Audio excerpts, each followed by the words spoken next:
All right, y'all. We're back with another video. We're back with another episode, and let's talk about it. We have a lot to talk about before we return back to our March Madness NCAA tournament festivities. We have, as you can see on the screen, transfer portal madness. How other teams can attack the portal. UConn news, a bracket update, and a Juju Watkins update. I have notes on the side, so I'm not just freestyling trying to remember everything in one video. So with that being said, let's start with the transfer portal.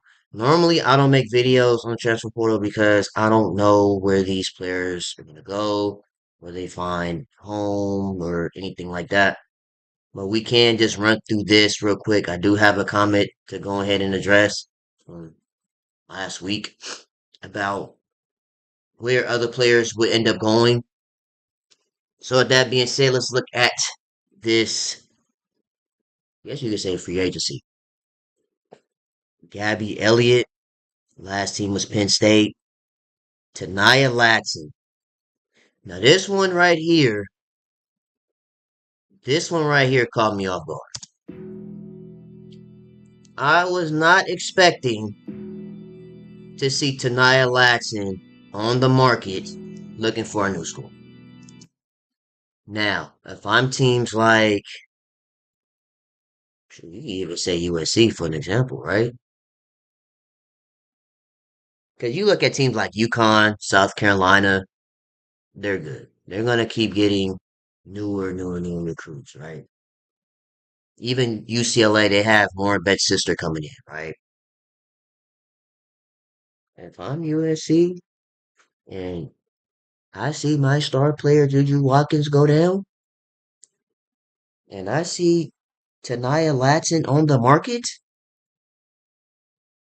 oh, best believe I'm trying to get Tanaya Latson on the team. Now, again, her name is not Juju Watkins, so maybe the crowd might not show up as much as Tanaya Latson, but Tanaya Latson is still the highest points per game scorer in the nation.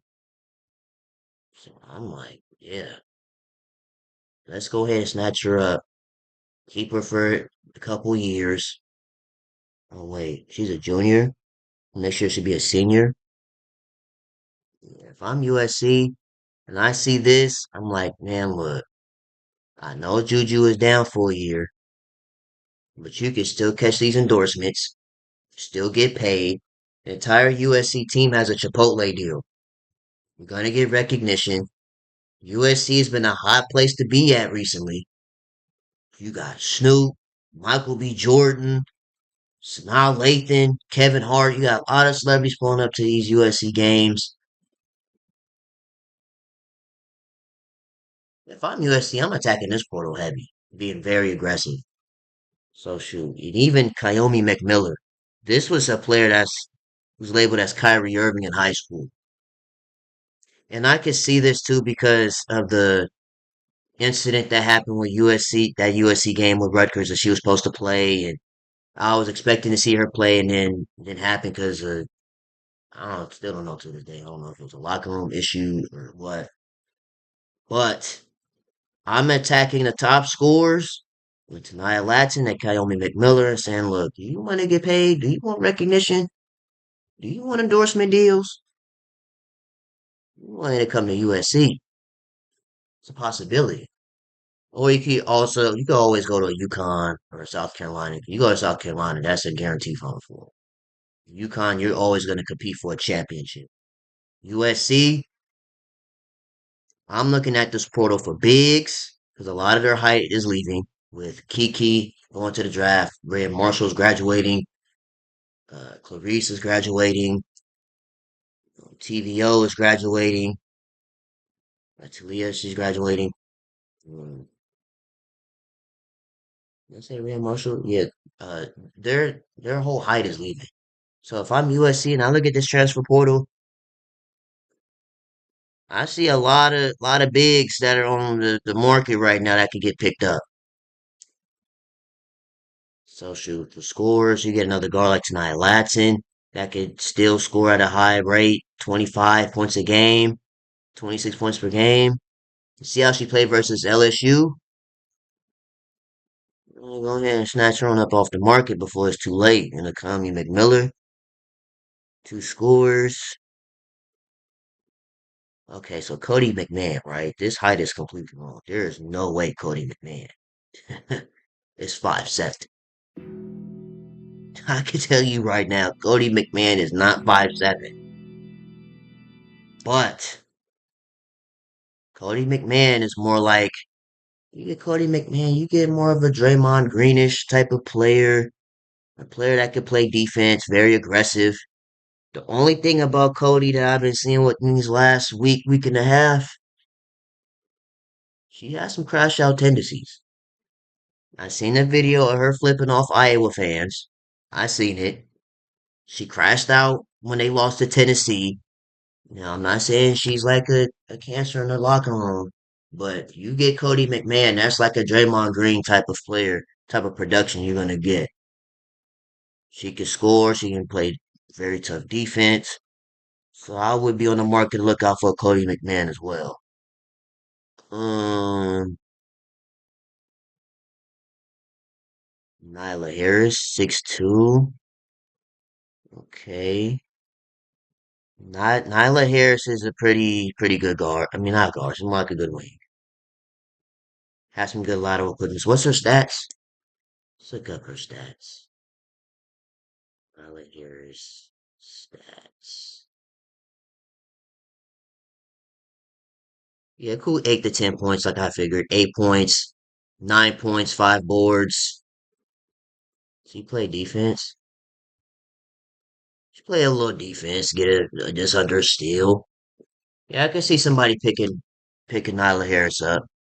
A nice little defending wing that can get a bucket. Isela Arenas transferring. Interesting. After 1 year. Looking for a bigger role, possibly. I know it's Isela. Who was the freshman on this team? Isela, McKinley, Taj Roberts. This is interesting. Yeah, I think Isela's transferring because she might want a bigger role at another school. I mean, her and Juju went to the same school, Sierra Canyon. So I'm just saying, you want to see Sierra Canyon reunion at USC? I don't want to look right here at these cellar arenas. That can also be a bucket at any given time, if given the amount of minutes. Brea Cunningham, right? This is what a team like USC needs. Some height. Again, Clarice gone. Brea's gone. Uh, who else? Kiki's gone. Talia's gone. Like, a lot of their height is leaving. I could see her going to a USC and having a nice impact for the team. Now, the only thing about Brea, let's see. Let's look at her stats. Brea Cunningham stats. Let's see. Yeah, see. Last game had 19 and 11, 35 minutes. Oh, yeah, they could use her. 3.5, 4 fouls a game, gets in foul trouble here and there. But to have 11 and 7, I'm USC. I'm attacking this portal kind of aggressively and get a big 6'4", 6'5" like Brad Cunningham. Pretty good for him. Skylar Jones. That's a bucket.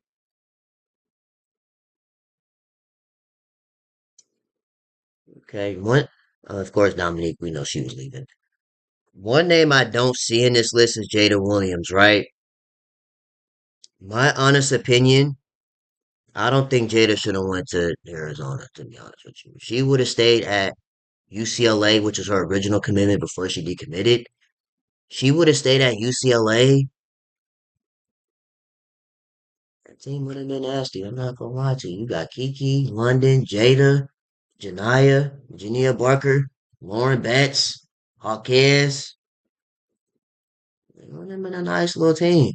Now her going to Arizona, I don't know if that was like a relationship thing or whatever. That doesn't really matter, but her leaving Arizona, and what's crazy is I was talking to myself about this. I'm like, okay, if she wants to go to the W or has aspirations to play basketball after college, she got to leave Arizona. She got to leave Arizona because respectfully, respectfully, nobody's really watching Arizona women's basketball. It's like the NBA in NBA terms, right? It's like buying League Pass to watch the Hornets, the Blazers, and the Wizards. You know what I mean? Arizona is that team where you kind of just like fly under the radar and you just hooping. And as far as I'm concerned, Jada Williams had a lot of clout going out of high school, coming out of high school. She had an entire docu-series. Depending on who you ask, because it's going to sound crazy when I say this, Jada might have had more clout than Juju in high school. Again, depending on who you ask, because as you can see now, Juju Watkins has took over the scene.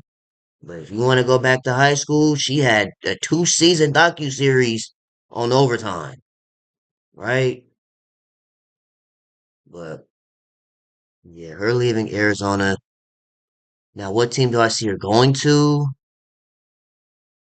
I don't see her going to a team like USC. I think she'll go to a team like it'll be interesting to see her go back to UCLA, but maybe a defensive team like a Duke or I don't know. But I just think her leaving Arizona would be good for her career to go to the W because again, nobody's really watching Arizona women's basketball unless you live in that area and you go to the school. And I guess you gonna watch them play. But other than that, just watching them on TV, nobody's gonna sit there and watch Arizona women's basketball like that. Again, that's like in NBA terms buying league pass for the Hornets and the Wizards and the Blazers. You buy a league pass for teams like the Lakers, the Warriors, Dallas, Thunder, or in this case, you would buy women's WNCAA league pass for UConn, South Carolina, USC, UCLA, teams like that. But anyways, that is that. There is a comment from my video a week ago. It says this, right? Let me ask you a question if you know basketball. What school would you pick if you wanted to win a championship? UConn, Tennessee, USC, or perennial powerhouse Iowa?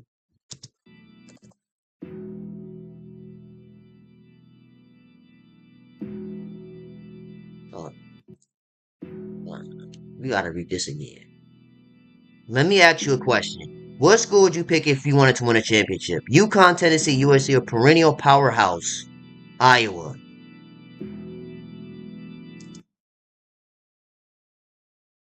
Literally, their top five lists include three from UConn.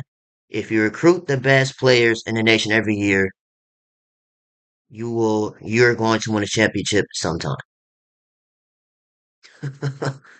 Let me pause this real quick. Let's look up the word perennial powerhouse.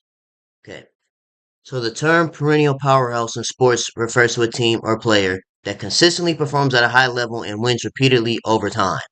It describes teams that are known for their strong performance and are expected to win again in the future, similar to how certain plants, like flowers, come back every year. In essence, it highlights the long lasting success of dominance of a team or player in their sport. Again, you want to hear one more time. Let me ask you a question if you know basketball. What school would you pick if you wanted to win a championship? UConn, Tennessee, USC, or perennial powerhouse Iowa? Literally, their top five lists include three from UConn. If you recruit the best players in the nation every year, you're going to win a championship sometime. And we just read the definition of perennial powerhouse. I'm gonna be honest with you. A recruit, if I was a recruit, the last school I'm thinking about is Iowa. You know why? And I can't speak for everybody, but what Caitlin Clark did for Iowa, it puts a lot of pressure on athletes to perform kind of similar to that level, right? The only reason why, in my opinion, the only reason why Iowa was even relevant was because of Caitlin Clark. Caitlin Clark was literally 2018 LeBron trying to take this team to the championship 2 years in a row. You want to talk about perennial powerhouse? UConn? Now that's a perennial powerhouse. They're competing every year. South Carolina? Their Final Four bare minimum every year. 3 losses in one season is considered a bad year. For most teams, that is a legendary year for them. 3 losses for South Carolina is a bad year. USC, it's a hot place to be at right now. You get money, you get paid, you get endorsements, you get recognition. Now celebrities pulling up to the game. You playing with one of the best players in the nation right now. If you want to get paid, you go to USC and have a chance to win a championship, of course. A lot of these athletes, especially on the West Coast, they're not thinking about Iowa, or especially perennial powerhouse Iowa. Because again, it leaves a lot of it's really hard to kind of emulate what Caitlin Clark did. And then for people to think like, for example, I have it in my notes. A Malaysia for Wiley, would she leave and go to Iowa? Juju Watkins, as I said in the past, people think Juju Watkins should leave USC to go to Iowa to be a star, or Cody McMahon to leave and go to Iowa. That's not happening. It's not. Malaysia for Wiley has adapted to a role of I don't need to be a starter to be impactful to the team. And she's winning. So you think she's gonna leave? No, she's not leaving. Juju Watkins, depending on who you ask, she's the queen of LA. Do you think she's gonna leave? Even prior blowing out her ACL, do you think she was gonna leave USC for Iowa? Well, she could have went to South Carolina. And then Cody McMahon don't even like y'all, so of course she definitely not going to Iowa. There's no way she's gonna wake up out the bed and just say, "I want to go to Iowa." No, she's not waking up to go to Iowa. And again, with Iowa, Caitlin Clark left such a heavy legacy on the team to where even, for example, if a Tanaya Latin, which I don't see her going to Iowa either, if she went to Iowa, they're gonna try to put her in that conversation with could she carry the Caitlin Clark? You know how the media get. They're gonna bring up a title that makes people want to make videos. Like, can she take this team to a Final Four or a championship like Caitlin Clark did? You know, because Caitlin Clark to Iowa was like 2018 LeBron taking them to the finals every single year, beating undefeated South Carolina. They end up losing to LSU, I believe, was 34-2 that year. And then going again the next year versus undefeated South Carolina, end up losing. Now, if you would have gave Caitlin Clark some good teammates, not these, respectfully, not these 3-star teammates, and then Caitlin Clark is being the chosen one. If you would have gave Caitlin Clark teammates like Flau'jae, Raven, Camilla, shoot, effing, and Angel Reese, she probably could have snuck one in there. You gave her 2, 4, 5 stars, they could have snuck one in there. But again, they had enough to make it on top of the mountain, but not enough to plant the flag. And for them to be a perennial powerhouse, you would think a lot of the recruits or transfer portal players will want to go to Iowa, which they don't. They don't even think about Iowa. If you want to win, you go to UConn. Of course, you could get paid, but if you want to compete every year like UConn, or you go to UConn or South Carolina if you want to win. If you want to get paid and have a chance to win it all too, you go to USC, but not Iowa, because you see what happened to them in the tournament. Iowa versus um, who they play? Oklahoma. Yeah, 62-96. Yeah, they're not thinking about going. That's a second round of 32. Oh yeah, a lot of that, especially out here, they're not really thinking about Iowa, if anything. So if I was a recruit, I wouldn't have had Iowa on my list. But yeah, you go to teams like UConn because they're trying to win every year. There's no rebuild with them, or even South Carolina. But again, that's that comment. To answer the question in short terms, who would you pick if I want to win a championship? UConn, Tennessee. Now Tennessee is they could compete, but are they gonna win a championship this year? I don't see that happening. Should have put Notre Dame in here because they have a chance to win this year. But we're gonna talk about the bracket in a second. Um, UConn, USC, those are schools you want to go to if you want to win a championship.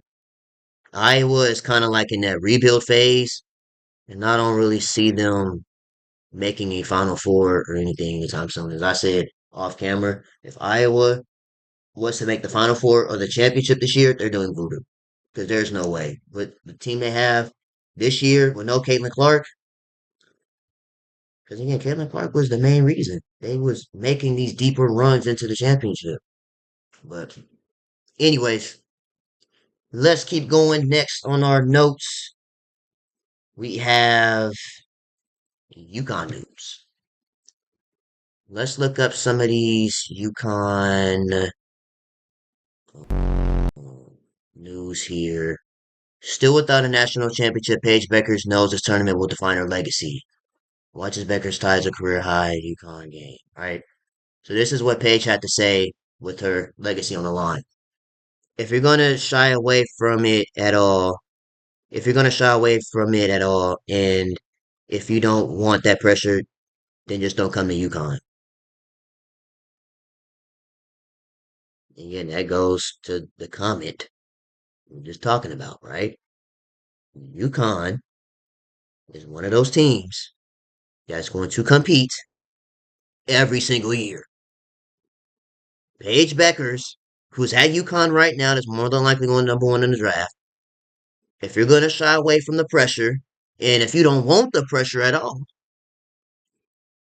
do not come to the University of Connecticut because that's the kind of expectation this school has had for decades of either championship, Final Four, Elite Eight, around there. So again, is this legacy defining for her to win a natty? I feel like it's more open. ESPN has them winning it all according to the betters, but they still have a high chance to win it all this year, especially with Juju blowing out her ACL. And in other news, AZ Fudd is returning and coming back to UConn, so it looks like some of their core is still here with AZ, KK, Shade, Sarah. Paige is going to the draft. I think Chen is graduating, so those two are gone. But it looks like the majority of their team is coming back, and of course the portal and incoming recruits. So yeah, this team is going to be right back in that conversation for another championship run. Okay, so that's the UConn news. Now let's talk about the brackets. Sweet 16, going into Elite Eight, Final Four, and of course the championship game. So we got what it looks like UCLA and Ole Miss. We got UCLA advancing. think this might be the end of Coach Yo-Yo's run so far in the tournament. LSU or NC State? Now this is going to be an interesting dogfight game, but I have LSU winning that game. I have UCLA and LSU in the Elite Eight. South Carolina and Maryland. Now they did have to go back and forth with Indiana, and Maryland is coming off a double overtime game, so they went back and forth. South Carolina, uh, yeah, South Carolina's going that game. I almost brought up the LSU game with Florida State on accident, but yeah, South Carolina's going that game. You got the men's rivalry in the women's game, Duke versus North Carolina. This is going to be a very scrappy game, but I have Duke edging out this game. This is going to be a close game, but I have Duke versus South Carolina Elite Eight there. Texas and Tennessee.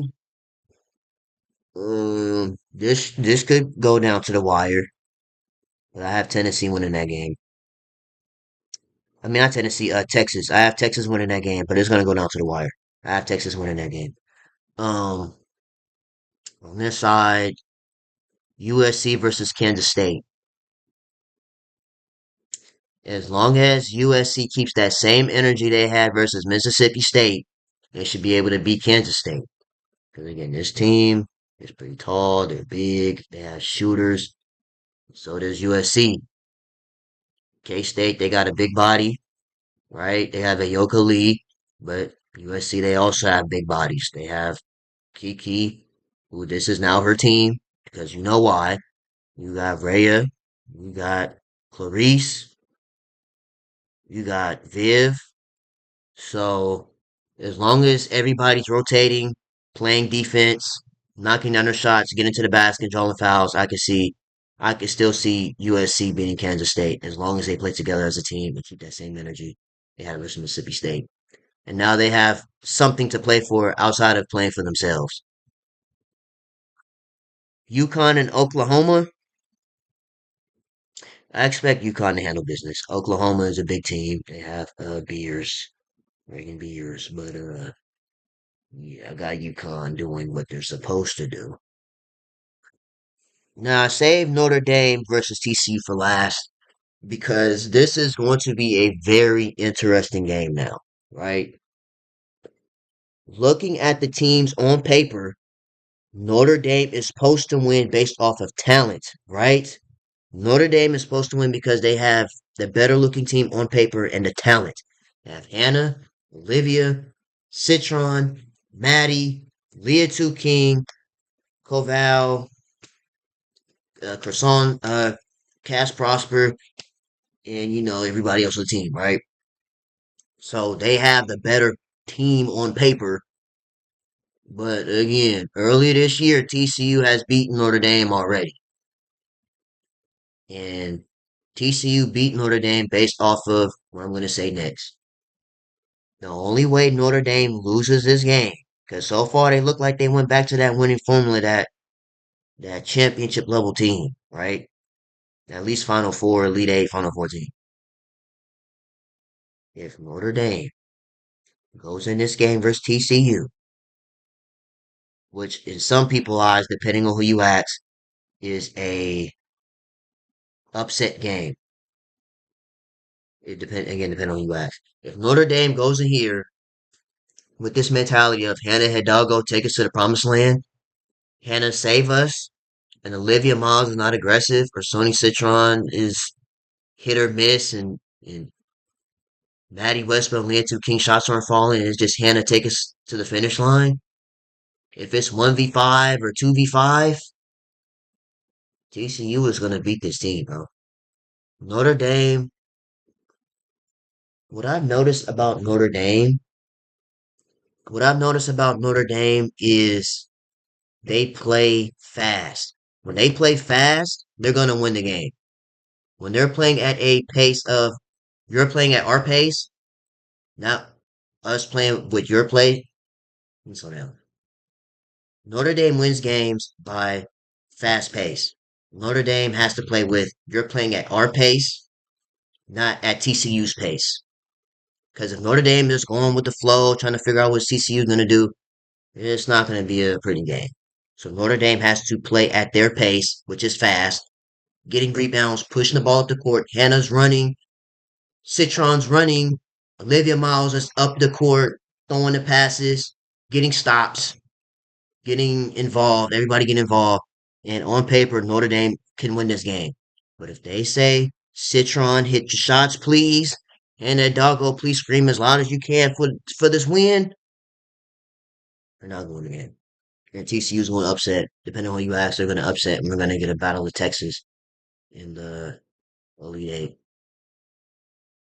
So I'm going to leave it at that for right now, the Elite Eight, and then we'll come back after the Sweet 16 is done and see. Because again, the games start again tomorrow. This video might not come out till tomorrow, so Friday. So that is that. Now let's get into the Juju talks, right? The Juju news.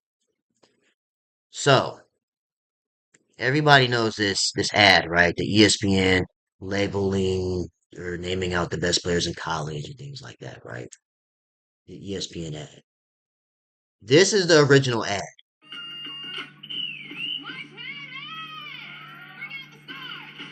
Now, peep game, right? Peep game. See how Juju's here, right?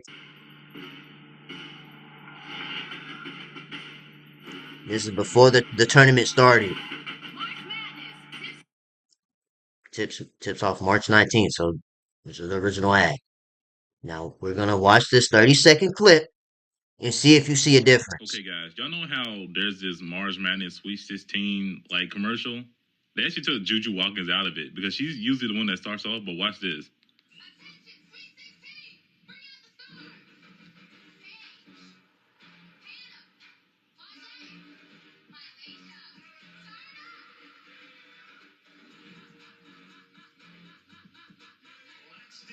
And you could tell it's updated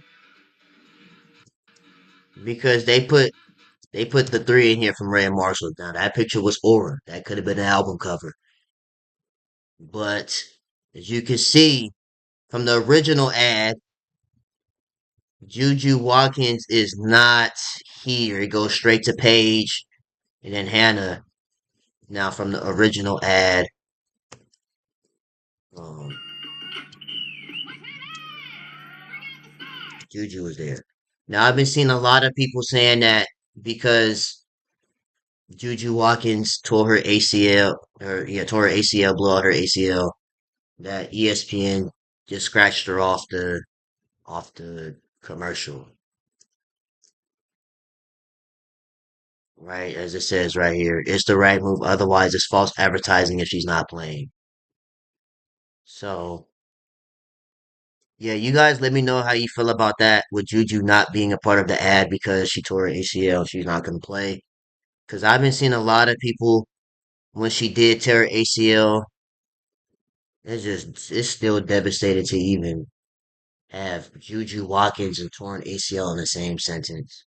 But seeing the reactions on Twitter and on TikTok or X, whatever you want to call it, Twitter X, I'm seeing kids crying like literal tears.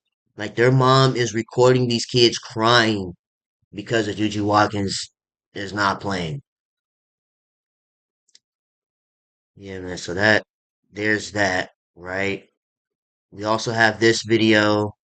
Before we get into that video, let's read what Lindsey Gottlieb, who is the head coach, Big Ten Coach of the Year, had to say about Juju Watkins Jr. Right? We are here in full support of her and believe this injury will not shake her drive and dedication to be the best player and person she can be. Juju is a special player, unquestionably tough physically and mentally, and she is deeply loved by her team and her chosen family, USC head coach Lindsey Gottlieb said. One thing I know about Juju is that she is resilient. We are in full support of her and believe that this injury will not shake her drive dedication to be the best player person that she could be, and it will help her teammates shine. Juju's toughness, Her talent and competitive spirit have impacted our program in more ways than people realize and will continue to inspire us in our pursuit of a national championship. Yeah, man, it's still tough to even put it in a sentence together with Juju and torn ACL. But in a positive way to think about, Juju being away from basketball is, and I made a video about this before, but I don't know, YouTube, it was hating or whatever. But to summarize what I said in that video, said this, right? With Juju being away from the sport in a positive way, did I put this? Hold on, give me 1 second. Hold on.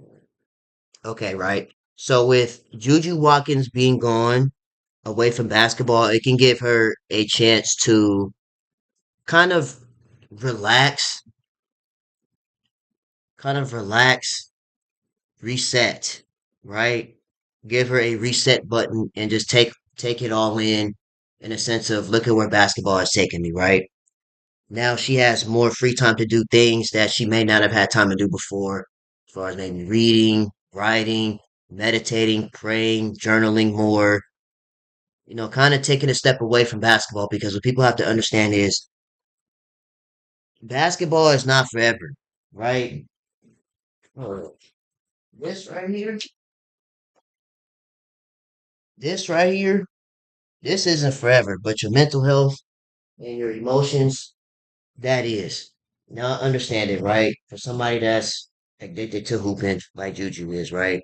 She said it on Flage's podcast. I could take a 3-day vacation, but on the third day, I need to find a court. I gotta hit my euro. I gotta, you know what I mean? Because that's Juju, right? But now that it's gonna be away for a while, Juju can now look at herself in the mirror and say, "Who am I without basketball?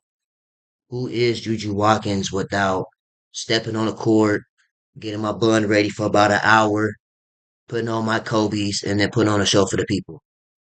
She can now do things that make her happy outside of it.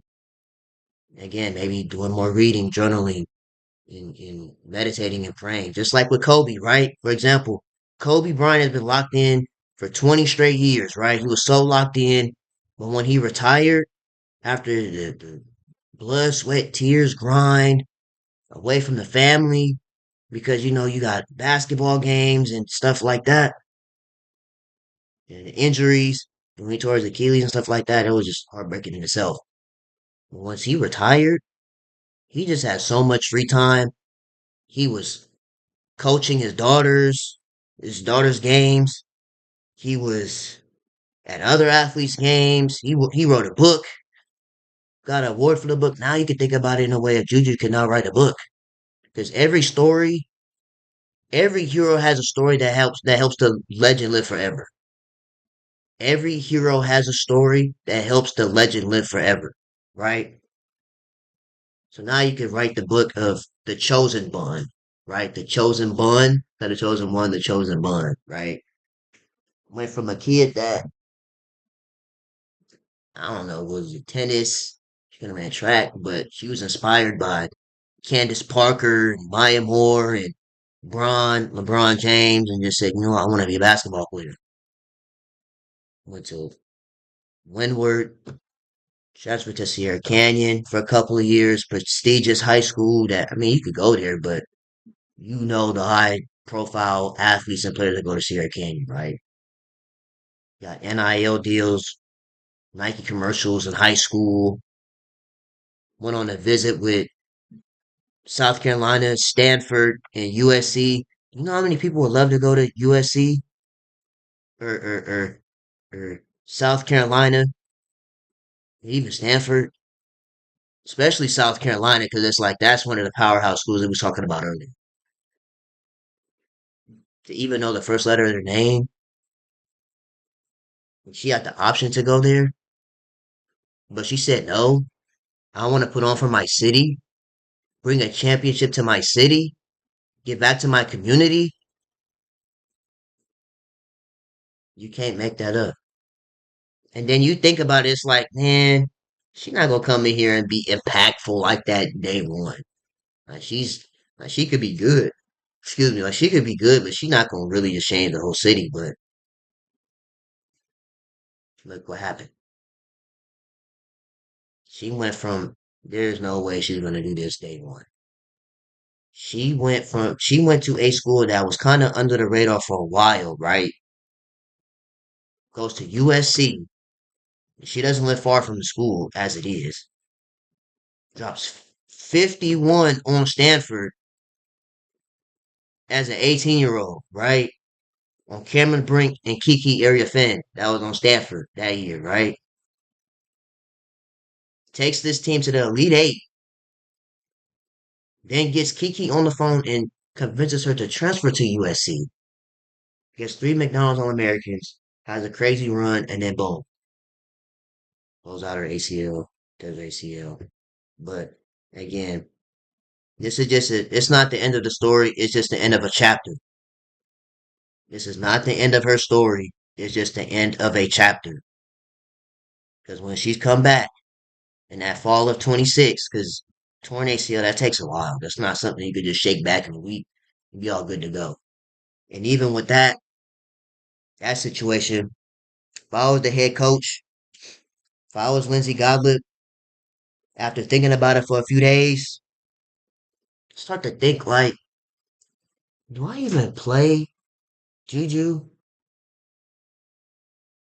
in that game versus Mississippi State? Because, right, she already had a hand issue. She then rolled her ankle really bad versus Greensboro, UNC Greensboro. We're not losing sleep over them. I wouldn't even put her back in the game. But I seen the highlights where she was back in the game after she rolled her ankle. And then 2 days later, she ended up blowing out her ACL. And again, I understand that Juju, who loves hooping, first the initial reaction was just embarrassing, sad, angry, frustrated. But again, it could look at it in a positive note that I can now have free time to do things that I might not have been able to do before. Reading, writing, journaling, how I feel about the situation and things like that. But again, I feel like versus that Mississippi State game, I probably wouldn't even have played her because from a coach's perspective, you have to keep in mind that at the beginning of April, the goal is to hoist up the trophy. And you want to make sure you have all of your star players ready to go. You don't want to go in there just hoping and praying that all our players are good. So if I was Lindsay, I would have took Juju to the side, to the office, whatever, and said, look, you know the goal.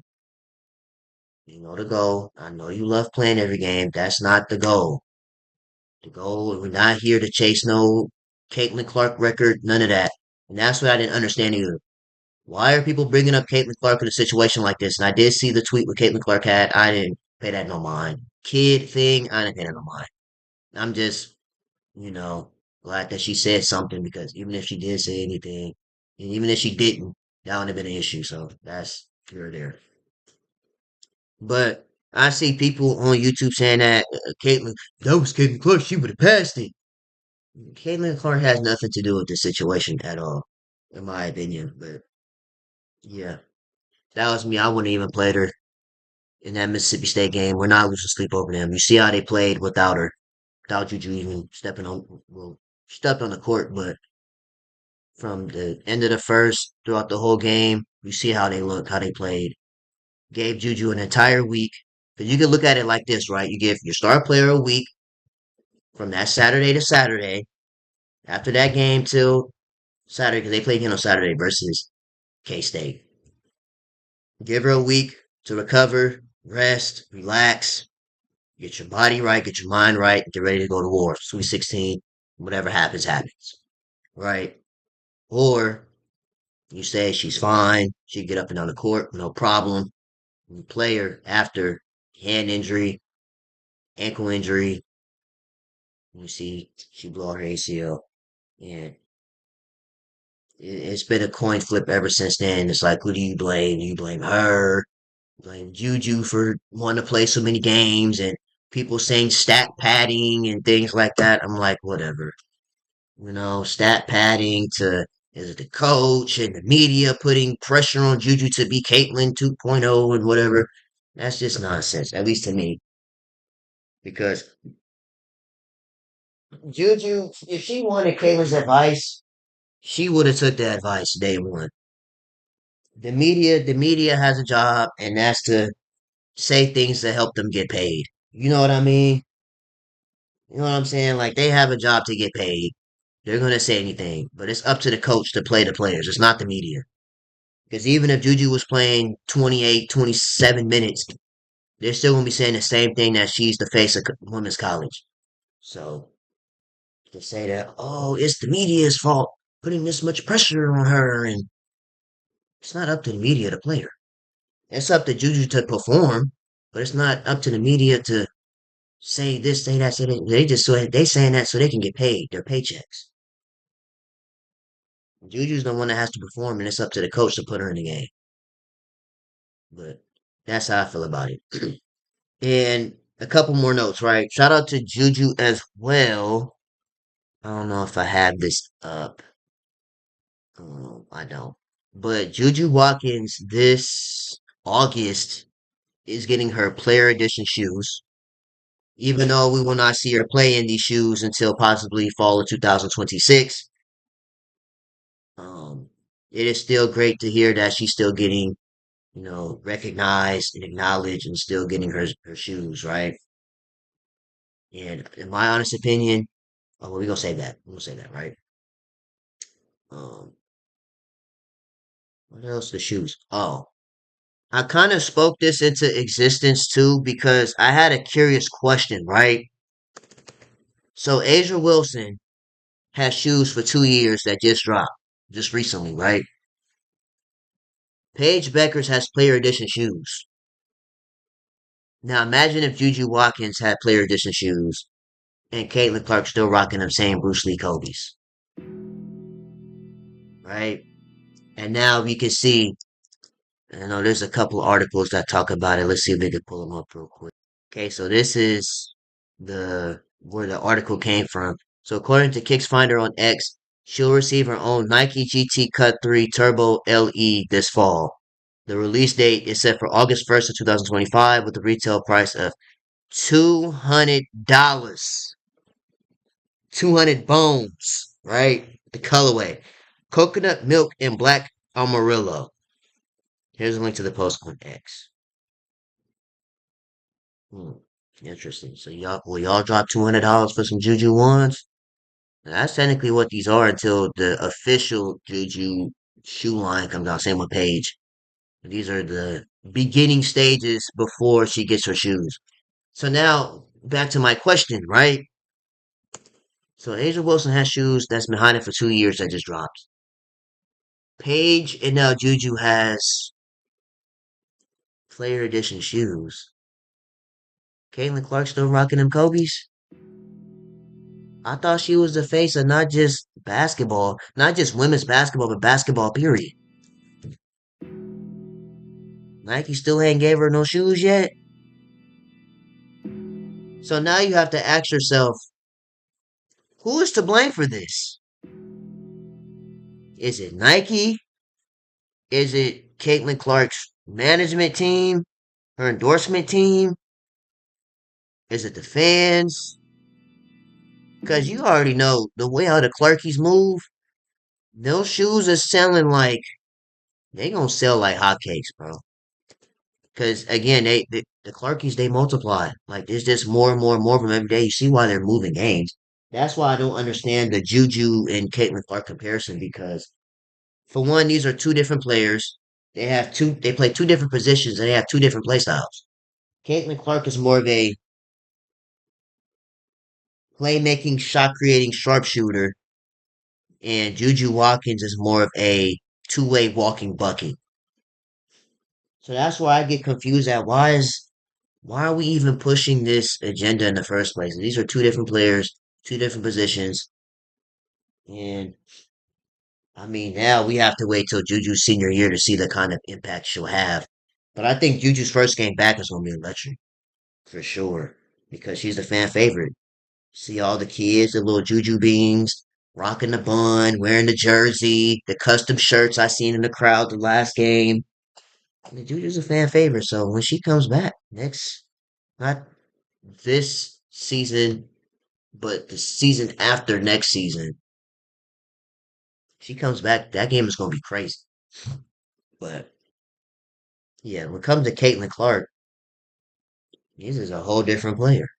So for her not to still have shoes, like who's responsible? Because again, she signed with Nike back in 2022 and then re-signed again for the pro deal because she had the college deal and she could have left and went to Curry Brand or Jordan, but she decided to stay with Nike.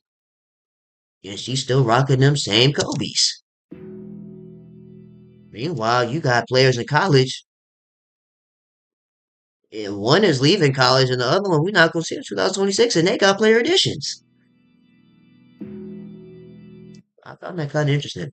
But the last piece of notes that I have in this video is is Juju Watkins National Player of the Year hopes gone now that she blew and tore her ACL? I won't say that it's gone, mainly because of the fact that the season that she had. I think she's still a front runner for National Player of the Year.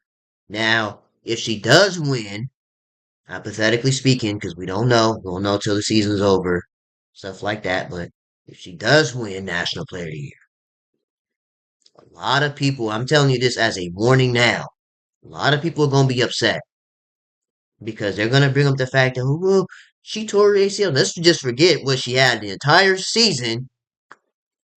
Oh, well, she tore her ACL, so how is she able to win National Player of the Year when there's players that are healthy and still playing? But Juju Watkins, oh, the agenda's being pushed on us. Shoot, bro, you've been knowing Juju Watkins as a runner-up to front runner for National Player of the Year all year. Now that she tore her ACL, you think it's going to be just wiped away? I don't think it's going to be wiped away. Then again, if she does win National Player of the Year this year, a lot of people are going to be upset because they're going to say that they're pushing an agenda for Juju to be better than Caitlin Clark and stuff like that. When again, Caitlin Clark is her own player. She's gonna sell out arenas, move games to NBA arenas because there's too many Clarkies out here that wants to see her play. Which again, if you're Clarky, that's fine. Just embrace it. When fans are, when people are fans of other players, don't be looking at them side eye. Because again, not everybody like Caitlin Clark. As we've seen with the whole kid situation, you know, you know how they feel. But let me pull up this video real quick. All right, this is the last clip, Do you and believe we're in the Juju would video. have broken Caitlin Clark's scoring record if she had the chance to play 4 healthy seasons? Oh, for sure. Just the way she scores the ball. And then I feel like she would probably at some point develop a more efficient scoring, more threes. She gets to the free throw line a little bit more. So it's going to be interesting. I mean, obviously, that's so far ahead, you don't even want to bring that up. Like, what are you going to do when you get back? Like, are you going to stay all four? Or are you going to do your 3 years and leave when you're eligible? But, like, that's like now a decision that's going to come up. Do you stay like in college? I feel like when you like the star women's player in college, you get a lot of spotlight on you. And like, I don't want to say more opportunities, but you do get opportunities. I feel like when you just that one player in Oh, college yeah, for sure. compared to going to the WNBA right away, and then you got to fight with. Yeah, I mean that's the good thing about the W is because that window it stays open much longer for you. So whether she decides to leave or stay, she gonna probably be a number one pick no matter what. So it's Yeah, I've said this in the past that Juju Watkins has always been the number one option for the best case scenario for a lot of teams in the W prior tearing her ACL. But again, This season. the question is, do y'all think Juju Watkins could have broken Caitlin Clark's record if she had played 4 healthy seasons? And Lexi's response was, for sure. oh for sure. Oh, for sure. Meaning 100% chance that she could have broken the record. just the way she scores the ball. And then I feel like she would probably at some point. Let's say hypothetically she did break it. Do you know how many people would be upset? Because people was already upset the fact that she passed Caitlin Clark in the 2 seasons. They just brought anything up that Kelsey Mitchell is still number one. So why are we talking about Caitlin Clark being passed when Kelsey Mitchell is number one? You know what I mean? So if Juju Watkins was to break Caitlin Clark's record of all time points for a women's college player, you know they crashing.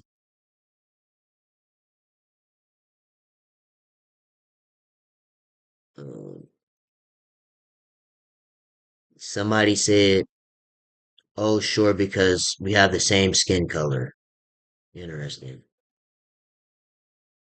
Do you Juju fanatics understand that Juju passed Caitlin Clark and another player in this year?